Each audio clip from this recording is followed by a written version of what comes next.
Good morning to the family. Peace and blessings to everyone. It's me, Coach 67 Sports TV. Shout out to the awesome and amazing LDBC, Lions Den Broadcasting Community. Shout out to Envision Photography and Video. Shout out to the Louisiana All-American Sports Network. And shout out to the greatest university in the world, the Southern University, home of the mighty Jaguars. I'm very early this morning, so I have some time before I get out the door and go about my day. So I have time today. So this is episode 2 of the morning commute. And in this particular episode, I'm going to address Jason Whitlock because, he has a video that's a portion of his live stream that says HBCUs are gay. And, he started out by, let's start from the top. The title is very clickbaitish. It's a clickbait title, to be truthful. Then he goes into this article by the New York Times, whatever. And he's talked about how enrollment at Howard has substantially dropped and that black men aren't going to Howard and HBCUs in general, and how, just kind of to move the ball on the road. Basically, he's saying, him and the lady that's with him on the show, basically he's saying that HBCU campuses are run by the alphabet community and women. Basically he was saying is a direct result of feminism that HBCU campuses are run by women and zesty men. Now, everybody that knows me knows I'm a proud graduate of Southern University. And, back in the day, the Cosby Show was like the number one sitcom, when I was a kid. Everybody loved the Cosby Show. Dr. Heathcliff Huxtable, Claire Huxtable, and so on and so forth. Then the Cosby Show had this spinoff called The Different World. And because of A Different World, a lot of individuals wanted to go to HBCUs or predominantly or historically black colleges and universities. Now, I feel like, the article that he referenced from the New York Times, it blamed Trump, it blamed DEI, and it blamed a variety of different factors for this phenomenon. Look, I'm a proud graduate of Southern University. I go on Southern University campus often.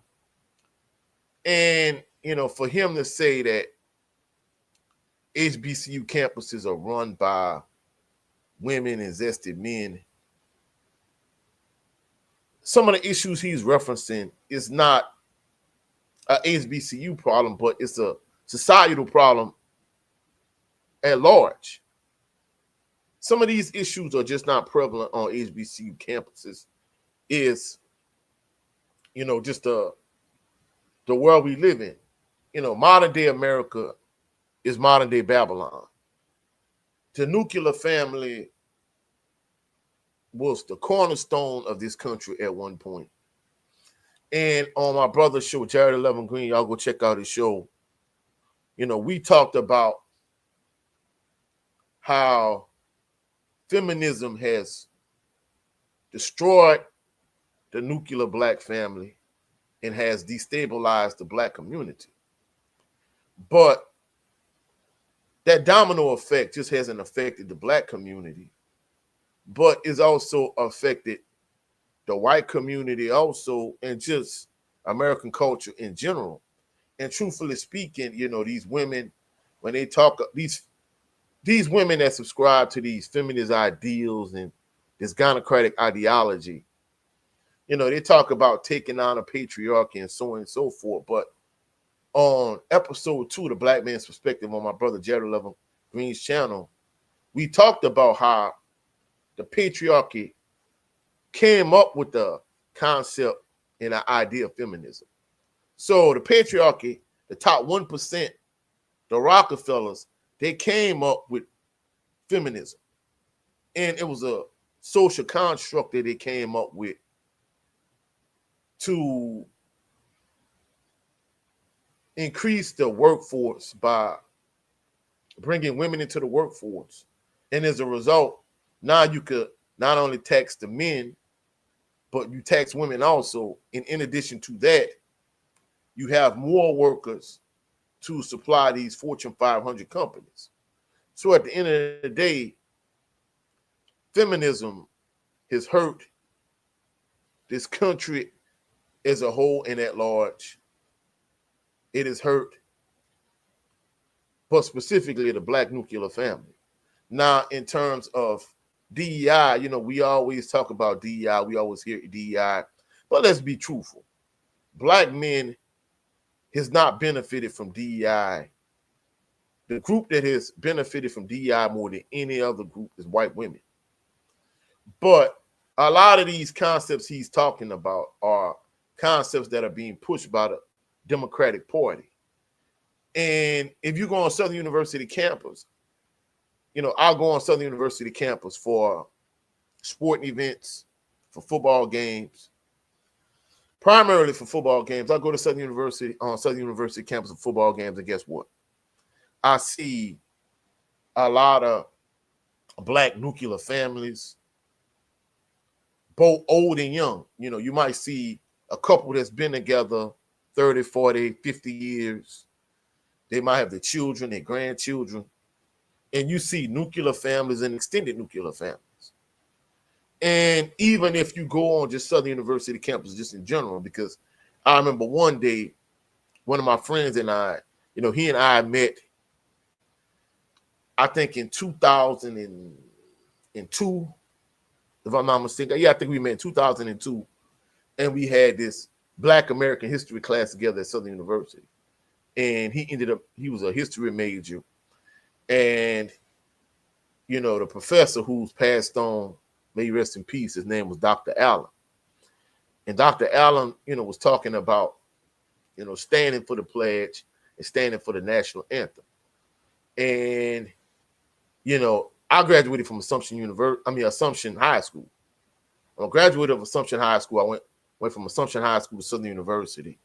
And at the time, anytime you brought up Assumption High School football, it was always synonymous with Brad Hill, who ended up going on to Grambling State University, and Brandon Jacobs, who ended up going on to Auburn, and then Southern Illinois, and he ended up playing for the Giants.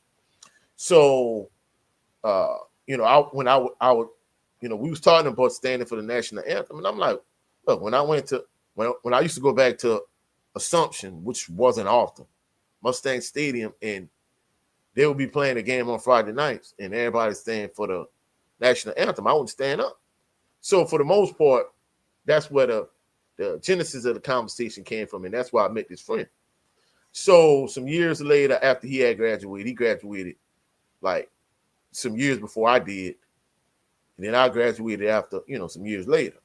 But when he and I met each other one day on campus, we just happened to bump into each other. And every time, like, when we had this initial Black American history class together, and we also had this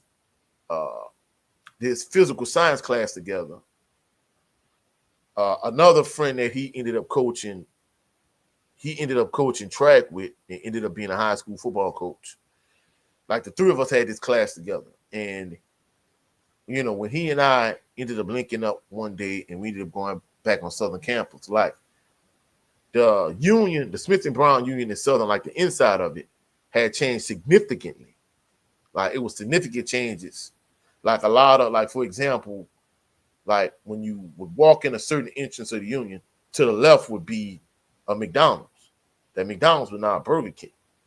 And it had like a variety of different places. Like for example, when I was a student there was this chicken store called the Chicken Shack.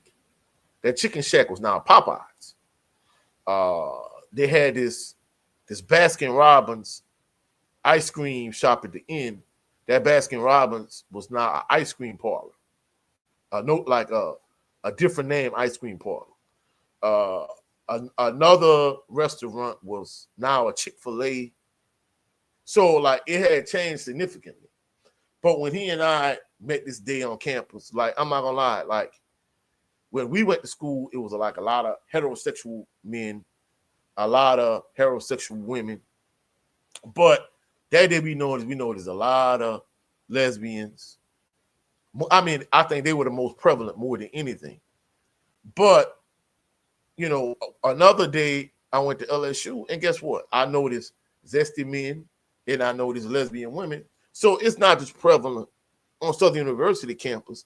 It's just the culture, you know, the culture as a whole, the culture at large. You know, when I go out and I go places, I see zesty men, I see lesbian women, I see heterosexual men, I see heterosexual women. So to make it sound like the alphabet community runs these HBCUs and women run HBCUs, man, that's just the society we live in the Democratic Party has kind of been like the primary party that I see push these type of agendas. And in addition to that, you know, he talked about, you know, men, like he talked about men not attending HBCUs. Well, truthfully speaking, men don't attend college the way they used to years ago. And year after year, the numbers are increasingly going down in terms of men attending college because, of course, at these college, you know, it's a feminist agenda and feminism is rampant and prevalent. Not at just HBCUs, but, you know, PWIs also. So at the end of the day, for, you know, him to push this agenda saying that, you know, the alphabet community, women, the Divine Nine, like these prevalent entities at HBCUs is what run the campuses. And I think that's ridiculous. I think that's just the culture we live in and society we live in. But, you know, to say that HBCUs are gay and that women in the alphabet community run HBCUs, to me, that's ridiculous. You know, unless you've been on a HBCU campus to witness it yourself.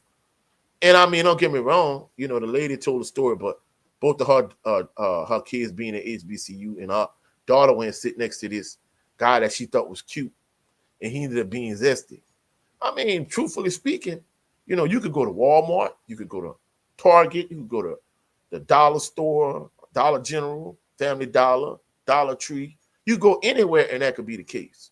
So to make it seem like the alphabet community is running rampant on HBCU campus and the HBCU campuses are run by zesties, man, I feel like that's extremely disingenuous. So at the end of the day, I felt like the title was clickbait, but more than anything, I felt like the conversation is just not a conversation that is specific to HBCUs, but a conversation that's specific to the society at large that we live in. So at the end of the day, you know, this is what feminism has resulted in: the destruction of the nuclear family, destruction of this country. That's the reason why this country is on such a decline. You know, at one point, this country was built on a nuclear family, and then to a certain degree, the nuclear extended family. But, you know, feminism, you know, what, you know, the women's liberation movement, you know, my body, my choice, and this, that, and the third. That's the reason why, you know, we live in modern day Babylon. And at the end of the day, Don't make it seem like it's just the community and women are just running HBCUs, but I think it's a reflection of the society that we live in at at large, and that's the reason why, even in the black community, where you get a byproduct of individuals like Sexy Red and Glorilla and so on and so forth. But that's another conversation for another day. I'm getting ready to wrap this particular episode of the morning commute up. A little bit later on, I'll be back to talk about Floyd Mayweather Jr. going bankrupt because of the scam. But that's it for this particular live stream. I'll catch y'all on the rebound. Y'all have a blessed and phenomenal day. Peace and blessings.